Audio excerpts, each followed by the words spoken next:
Vamos então agora dar uma olhadinha nos principais tipos de barramentos que caem em prova, tá? A gente, obviamente, aqui sempre foca a questão de concurso público. Eu não tenho como falar em todos os barramentos que existem, porque são inúmeros. Mas eu posso falar com você daqueles que mais caem em questão de prova. Então é isso que a gente vai fazer a partir de agora.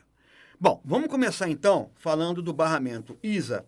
Essa sigla, ela vem de Industry Standard Architecture, tá? Bom, esse é um barramento paralelo que já está absolutamente obsoleto, tá? E era usado no passado para conectar placas de rede, placas de vídeo e placas de som. Olha, vamos estabelecer aqui o seguinte, tá?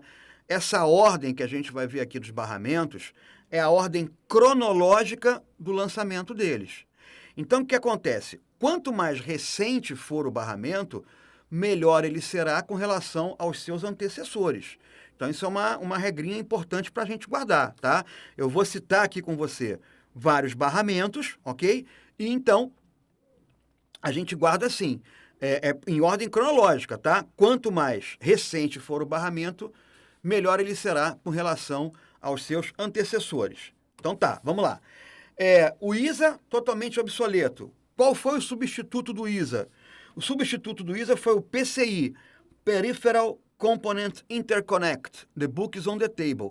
Outro barramento paralelo que substituiu o ISA e era usado para conectar placas de vídeo, placas de som, placa de rede, modem, etc. Tá? Ele é o barramento que implementa plug and play. Eu já vou te explicar o que é isso daqui a pouquinho. Então, você guarde, né, a partir de agora, que o PCI é um barramento que implementa a tecnologia plug and play, mas que também é um barramento que atualmente está obsoleto. Aí a gente vai para o AGP, Accelerated Graphics Port. Aqui, o que a gente precisa guardar é o seguinte, ó. Esse AGP, ele é um barramento que foi lançado especificamente para criar placas de vídeo. Barramento AGP, ele é específico para conectar placas de vídeo, tá?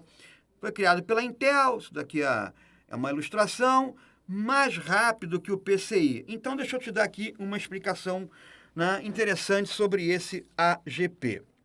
O que acontece é o seguinte, a tecnologia das placas de vídeo, ela evoluiu muito rapidamente.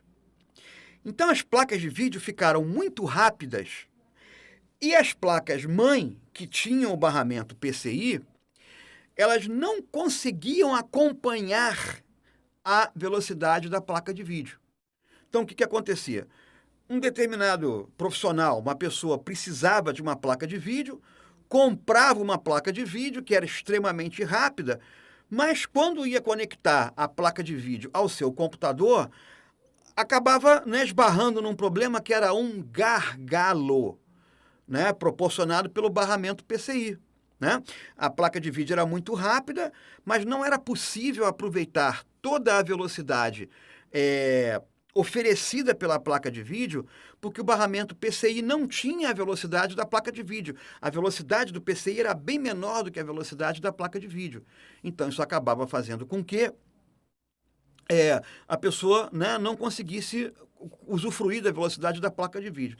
Então, o que aconteceu? Foi lançado o barramento AGP, que era um barramento mais rápido do que o PCI, mas o AGP era específico para placas de vídeo, só podia conectar placa de vídeo, tá? Esse barramento também está obsoleto, ok?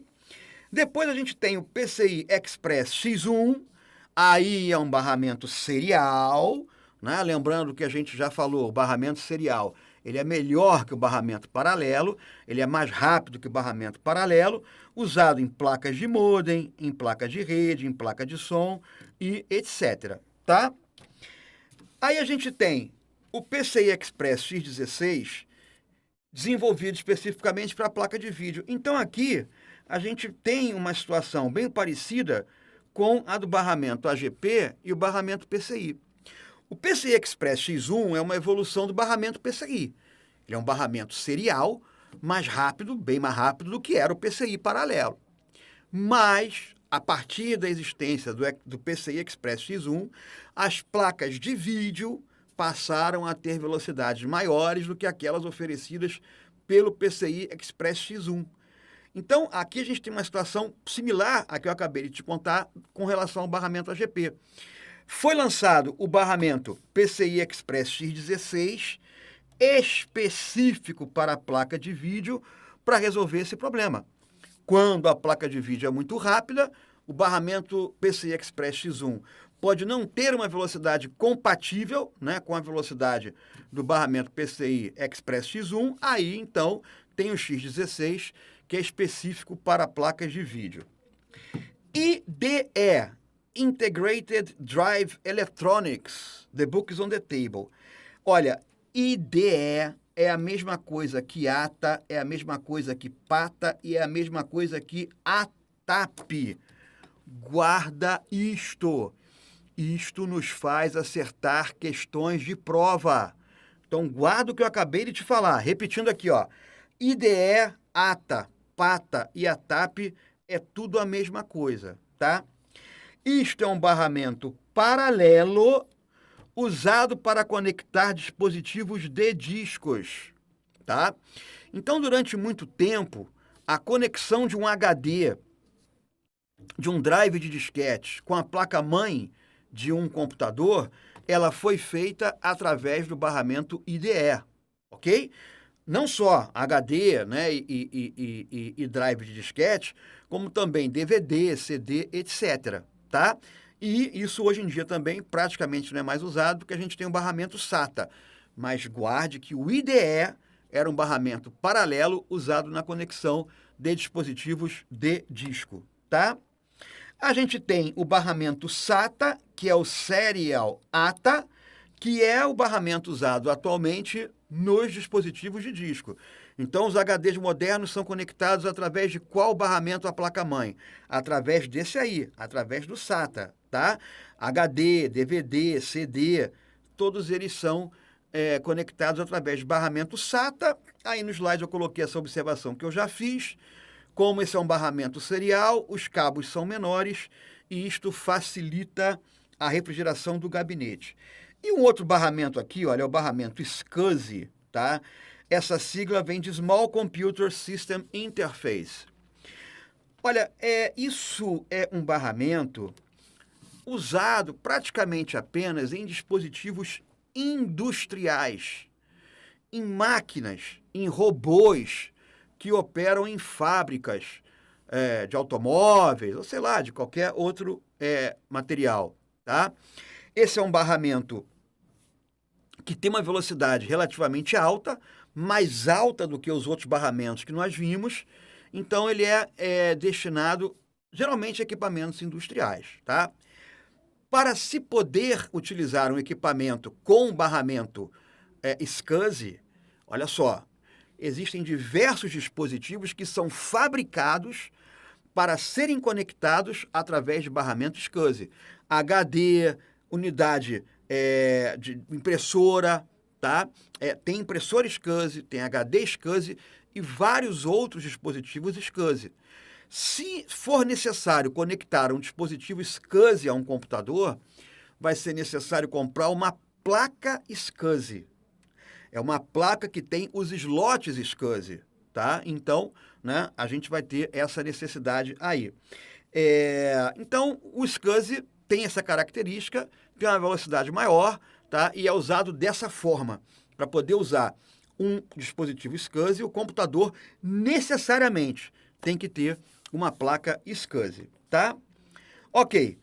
Aí a gente tem o barramento RS-232. Isso já não existe há muito tempo, tá? Isso foi usado no passado para conectar mouse e teclado. Tem essa aparência aqui. Ah, Maurício, mas poxa, eu preciso guardar a aparência? Precisa sim. Tem questão de prova que mostra a figura do barramento para você dizer qual é. Então você tem que guardar a cara do troço aí, guardar aí a aparência do barramento, tá? Então, olha, esse daqui é o RS-232, isso já não é usado há muito tempo, mas mesmo não sendo usado há muito tempo, quando você pega um computador e olha a parte traseira dele, a parte do chassi, você vai ver a conexão RS-232 lá, tá? Então, ela ainda é usada nos computadores, apesar disso aí, né, você praticamente não tem mais nenhum equipamento que use esse barramento atualmente, tá? Vamos passar aqui para o PS2. Olha aqui, PS2 também já não é mais usado, mas foi um barramento usado para conectar teclado, que era o dispositivozinho roxo, e mouse, que é o dispositivozinho verde. Então você guarda aí, né, a aparência dessa conexão, tá? E lembrar que o PS2 substituiu o RS-232 e que hoje também não é mais usado. O barramento PS2 foi substituído pelo barramento USB. Então, hoje, teclado e mouse é conectado através de barramento USB. Tá? Então, hoje não se usa mais esse tal de RS de PS2, mas já existiu e você tem que saber que a finalidade era essa, tá? O que mais que a gente tem aqui? Olha aqui, ó, barramento FireWire, tá? Barramento FireWire. Bom, aqui o que a gente precisa lembrar é que esse barramento, ele tem uma velocidade considerada alta, que pode chegar aos 800 megabits por segundo. Aqui a sigla está errada, né? É MBPS, megabits por segundo, tá? Então, veja, essa velocidade, ela é interessante para a conexão de equipamentos de áudio e vídeo, tá? E aqui, então, eu vou fazer uma observação que me parece interessante. Quando você tem um texto, escreve um texto, nós já vimos aqui que cada caracterzinho ele é representado por 8 bits. Então, um arquivo de texto ele é relativamente pequeno. Agora, quando você tem um arquivo de áudio, o som também é representado por zeros e uns. E é importante você tentar mentalizar a quantidade de zeros e uns que seria necessária para representar um som. E se você pensa em vídeo, aí você tem uma necessidade de uma quantidade ainda maior de zeros e uns para representar a imagem em movimento. E quanto maior for a qualidade desse vídeo, maior será a quantidade de zeros e uns para representar esse vídeo de alta qualidade. Então, os arquivos, né, a captura de áudio e de vídeo, ela requer uma quantidade enorme de dados. Quando você tem um arquivo de áudio, quando você tem um arquivo de vídeo, os arquivos são muito grandes, enormes, né? Muito grandes. Porque, para você representar áudio e vídeo em 0 e 1, é uma quantidade enorme de áudio de 0 e 1. Então, o que acontece? Está lá tendo um evento, né? Um show de música. Aí você vai ter lá uma mesa de som conectada a um computador para poder gerar efeitos e tudo mais. O som, né, que está sendo capturado, ele é transformado em 0 e 1 para passar para o computador. E aí você vai precisar de uma alta velocidade na transmissão desses dados para o computador e vice-versa. Então, esse barramento aqui, o FireWire, ele era usado nesses casos, tá? Principalmente para a conexão de dispositivos de áudio e vídeo, né? Porque tinha essa velocidade considerada aí bem alta, tá? Aqui a gente tem alguns dos conectores usados, né, no barramento FireWire e ele conecta até 63 equipamentos simultaneamente, ok? Então, quando você ouvir falar em FireWire, associa isso à utilização em equipamentos de áudio e de vídeo. E aqui, ó, a gente vai chegar num assunto importantíssimo, que é falar sobre o barramento USB, que é amplamente muito usado em prova de concurso público, tá? Esse é o barramento mais usado hoje em dia para conectar qualquer coisa. Praticamente todos os dispositivos que podem ser conectados a um computador atualmente são conectados através de barramento USB. USB. Então, preste atenção em todos os detalhezinhos que eu vou comentar com você aqui sobre esse barramento, porque isso é de enorme importância para nós. Olha só. Barramento USB é a sigla para Universal Serial Bus, ou seja, este é um barramento serial universal, tá? Universal Serial Bus. Esse barramento ele é serial, tá? E ele hoje é usado, como eu acabei de dizer, para conectar a maioria dos dispositivos. Mouse, teclado, joystick, scanner, câmera digital, webcam, impressora, pendrive, tudo é conectado através de barramento USB. O barramento USB ele tem uma característica importante que é permitir a conexão de até 127 dispositivos. Aí você vai falar assim, mas Maurício, porra, como é que eu vou conectar 127 dispositivos num computador? Os computadores costumam ter algumas portas USB. Por exemplo, computadores portáteis, os nossos notebooks, eles têm 3, às vezes 4 portas USB. Desktops costumam ter uma quantidade maior de portas USB. Tem uns que têm até 8 portas USB. Mas não tem 127, obviamente. Então, o que acontece? Para você poder conectar uma quantidade maior de dispositivos USB, você pode utilizar um equipamento como esse que está aí, que é o que a gente chama de hub USB, tá? Esse é um dos modelos que existem. Esse aí eu achei bonitinho e botei aí para fazer um comentário sobre ele. Mas existem vários outros modelos, né, de hubs USB com vários outros tipos de porta, tá? Então, a gente precisa lembrar que existem vários modelos. O que tem que saber é o seguinte, ó. Esse hub aqui, ele é conectado ao computador através de um cabo, né? De um cabo USB, e ele é conectado a uma porta USB aqui do computador. E aí, né, eu costumo dizer isso em sala de aula, é como se isso aqui fosse um Benjamin USB, tá? Eu não sei se em outros estados do Brasil tem outro nome, tá? Mas aqui no Rio de Janeiro, Benjamin é um troço que a gente põe na tomada e ele tem 3 entradas. Então, em vez de você poder conectar só um dispositivo na tomada, você conecta o Benjamin e o Benjamin te dá a oportunidade de conectar 3 equipamentos diferentes. Então, é mais ou menos essa ideia que a gente tem aqui no hub USB. Esse aqui, por exemplo, ó, ele tem 12 portas USB. Ele tem 4 aqui atrás, 4 aqui, 4 aqui.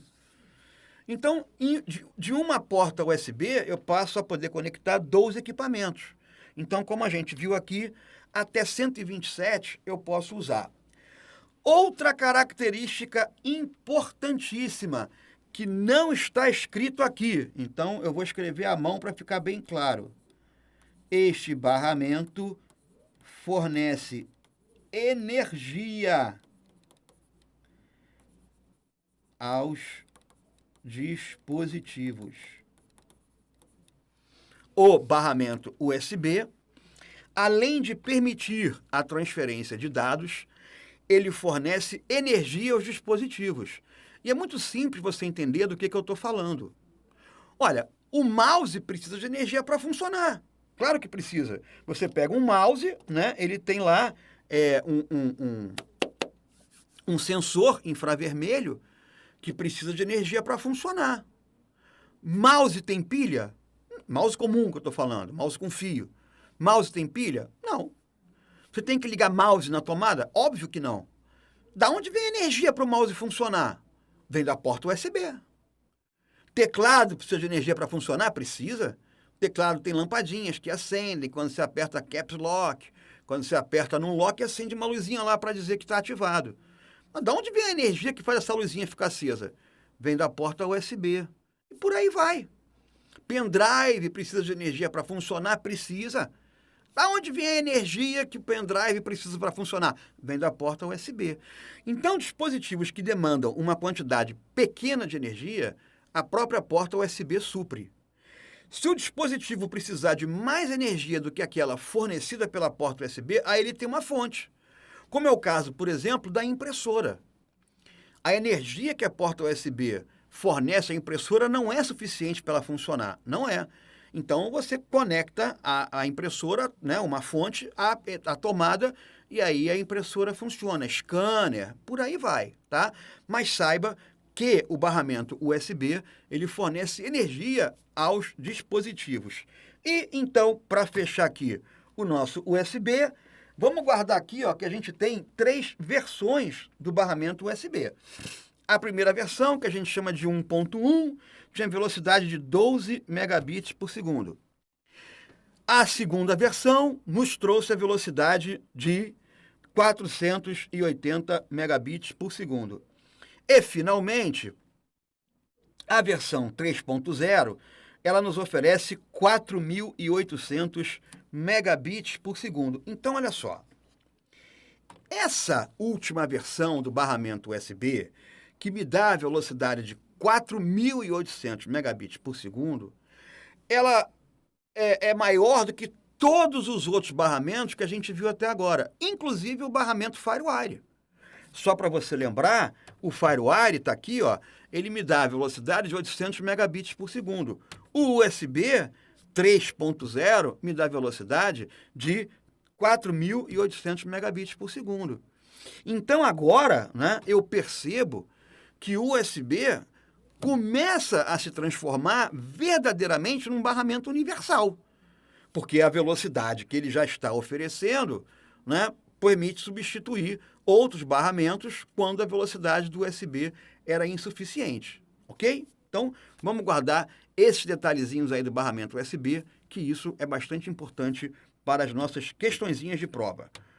Ok, vamos lá. O que significa a sigla PCMCIA? Personal Computer, Personal Microcomputer Industry Association. Alguma coisa nesse sentido. Não faz muita diferença saber ou não o que a sigla representa. Tem que saber o que é. Olha só, esse troço aqui, isso não existe mais.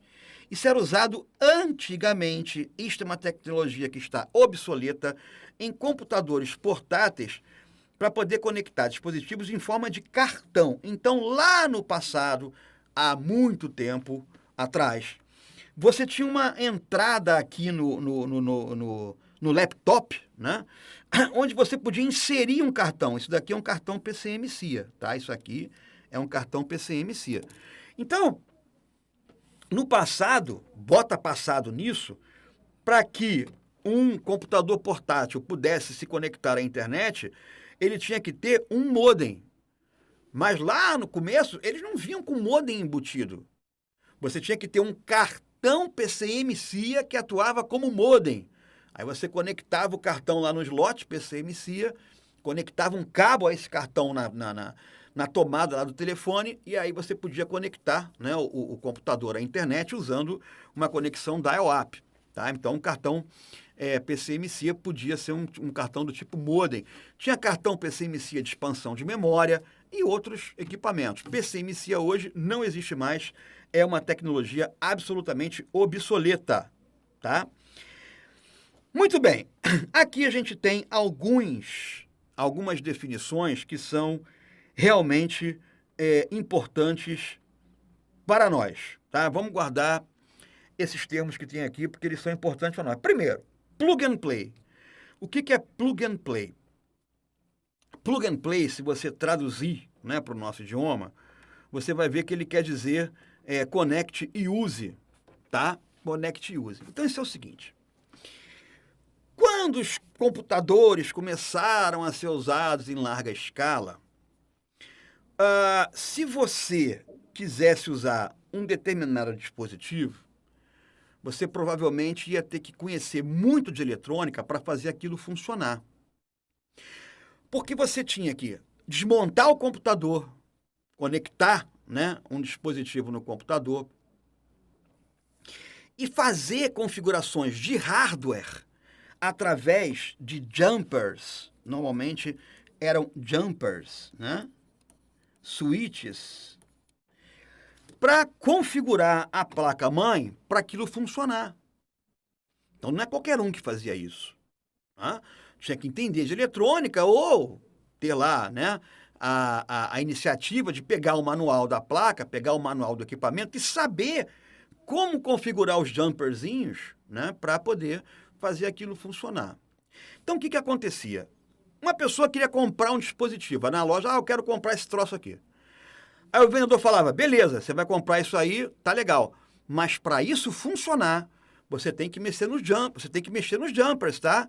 Aí a pessoa, jumper, mas que porra é essa? Ah, jumper é um dispositivozinho que você usa para fechar dois circuitos, deixa fechado, tem um significado, deixa aberto, tem outra. Aí a pessoa, tá maluco? Tá maluco que eu vou comprar esse troço aí, porra? Vou mexer em jumper, não sei mexer nisso não. Quero comprar mais não. Esse troço é muito complicado. A pessoa desistia de comprar o equipamento porque a instalação era muito difícil. Portanto, a indústria de hardware e os fabricantes, e aí né, a gente inclui os fabricantes de computador, resolveram facilitar a instalação dos componentes. Para quê? Para vender mais. Tudo é dinheiro, filho. Para vender mais, tá? Então, vamos facilitar esse troço, porra. Vamos acabar com esse de ter que abrir computador, porra, mexer em jumper. Não. Vamos facilitar. Vamos agora começar a fabricar dispositivos, vamos chamá-los de plug and play. O cara conecta o troço, ele está pronto para usar, não tem que mexer mais em jumper, não tem que mexer mais em nada. Então, um dispositivo plug and play, ele é um dispositivo, geralmente também, hot swappable. Hot swappable. Ele pode ser conectado com a máquina quente. Ele pode ser conectada com a máquina ligada. Não há necessidade de desligar o computador para instalar ou desinstalar o equipamento. Hoje, existem inúmeros dispositivos que são plug and play e hot swappable. Incorporam as duas tecnologias. Vou citar alguns para você aqui. Teclado, mouse, pendrive, webcam. Para você conectar ou desconectar esses dispositivos, você não tem que desligar o computador. Você espeta o troço lá na porta USB e ele automaticamente está pronto para ser usado. Não teve que desligar o computador, hot swappable. Não teve que mexer em nenhum outro dispositivo de hardware. Ele é plug and play. Então, plug and play é o que você pode conectar e não precisa configurar hardware para ele funcionar. Hot swappable é que você pode fazer isso a quente, você pode fazer isso com computador quente, você pode fazer isso com computador ligado. E para terminar aqui, né, nós temos o termo driver, e aí muito cuidado com o que o tio Mal vai te mostrar agora. Driver é um software, é um programa de instalação de dispositivos, indispensável para o correto funcionamento dos equipamentos. Qualquer dispositivo que você conecte a um computador precisa ter um driver. O driver, olha que eu estou sendo enfático com um R no final, vou te explicar por quê. O driver de um equipamento ensina o sistema operacional a lidar com aquele equipamento. Qualquer dispositivo que seja conectado a um computador obrigatoriamente tem que ter um driver. Todo dispositivo, teclado, mouse, pendrive, monitor, impressora, conectou no computador, conectou. Só funciona se tiver driver. O driver é que permite que o sistema operacional controle aquele equipamento. Você já há de ter visto que quando você conecta um pendrive novo a um computador, ou um pendrive que vem de outra pessoa, o Windows coloca ali uma janelinha, aguarde enquanto o software do dispositivo está sendo instalado. Ah, Maurício, pô, é verdade, eu sempre tive curiosidade. Que negócio é esse? O driver o software do dispositivo que está sendo instalado é esse carinha aqui, ó, é o driver dele, tá? Então, driver é software, tá? Todo dispositivo para funcionar tem que ter um driver. Você, quando compra uma impressora, geralmente junto com ela vem um CDzinho com um driver dela. Se não vem um CDzinho com o driver dela, você vai na internet, no fabricante da impressora, e você pode baixar o driver dela. Isso funciona para qualquer equipamento. Ah, Maurício, mas mouse tem driver? Tem. Só que no Windows já tem o driver do mouse. Teclado tem driver? Tem. Só que no Windows já tem o driver do teclado. Alguns equipamentos que são os mais básicos No sistema operacional já tem um driver para ele. Outros você tem que instalar. Mas todo dispositivo que você conectar a um computador tem que ter driver. E aí, ó, a parada é a seguinte: cuidado, porque tem um outro termo que é drive. Isso aqui é um R, tá? Drive sem R, que é um dispositivo de hardware. Então, preste atenção, porque aqui a gente tem uma letrinha que vai fazer toda a diferença nessa história aqui. Driver, com R, é um software, é um programa de instalação, um programa de configuração de um dispositivo físico. Drive, sem R, isso daqui, ó, é uma unidade. Drive de disquete, é onde eu coloco o disquete para ele poder ser lido ou gravado. Drive de CD, é onde eu coloco o CD para ele poder ser lido ou gravado. Então, cuidado, tem muita questão que tenta fazer, né, pegadinha com um aluno com essa história de drive e de driver, tá? Então, só para a gente terminar aqui, ó, um outro termo que eu queria comentar com você, aqui, ó, é esse aqui, ó, tá? O que significa onboard? Onboard significa algo que já está instalado na própria placa-mãe do computador. Então, o que acontece? Hoje, como a gente usa computadores portáteis, quase tudo é onboard. Tá? Então, por exemplo, você compra um computador portátil, rede, onboard, né? Ele já tem a placa de rede ali disponível para você usar. Nesse computador já tem uma placa de vídeo onboard. A própria placa-mãe desempenha o papel de uma placa de rede. A própria placa-mãe desempenha o papel de uma placa de vídeo e assim por diante. Onboard é aquilo que já está a bordo. A bordo do que, Maurício? A bordo da placa-mãe. Onboard é o que já está implementado na placa-mãe. Quando você precisa instalar uma coisa na placa-mãe, essa coisa que você instalou é off-board. Então, se você, por exemplo, pegou uma placa de rede e conectou a placa-mãe, essa placa de rede é off-board. Né? Se é on-board, é porque a placa-mãe já desempenha aquele papel. Beleza? Então, com essa definição, a gente vai fechar aqui esse assunto. Beleza? Até já, voltaremos em breve.